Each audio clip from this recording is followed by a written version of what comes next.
ikaw ang tatanungin, anong kainan ang iyong babalik-balikan? Kung ako ang tatanungin, masasabi ko, Jollibee. Pabili po. Simula pagkabata, dito na kami madalas pumunta.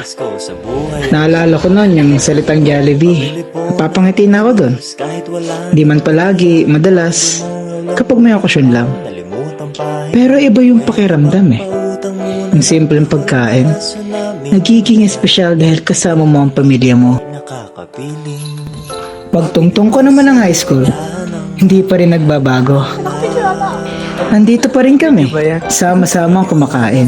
Kasama ng barkada, after exams, after card giving, after recognition day, o kahit trip lang. Kahit gaano ka-busy, lagi pa rin namin natatagpo ang magkakasama dito. Ito pa rin ang unang nasa listahan namin. At syempre, sa lahat ng yan, dumating din yung panahon na natuto na akong umibig. Naging binata na. Di naman natin maiwasan yan, di ba?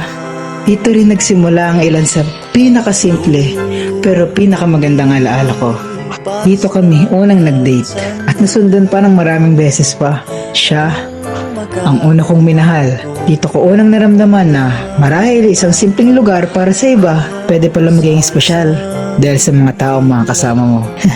Pero syempre, hindi lang puro saya ang alaala ko dito. Kapag malungkot ako, nahanap ko ang sarili kong pumupunta pa rin dito. Alam kong hindi nito masasagot ang mga problema ko. Pero kahit sandali lang, kumagaan ang pakiramdam ko. Malamahigpit na yakap ang nabibigay nito sa akin. Para bang sa dami ng pinagdaanan ko dito, batang masaya, Pabili po ng alaalang kaibigang maingay, pabili po ng galunggong sa presyong kaya pa ng bulsa. Pabili ng krayon, pusong in love, putol ko, pusong sugatan, kaya baka sakali. lagi niyang kayang tumanggap at umintindi. Pabili Sa bawat pagbalik ko, naging simula iba-iba ang dahilan. kasi Iba't iba ang problema, pangyayari, ang mga tao. pabili po Pero isang bagay lang ang sigurado. alaala. Na kahit saan man ako dalhin ng buhay, sa isang patag o sa isang matirik na daan, may mga lugar talagang hindi mo matatalikuran.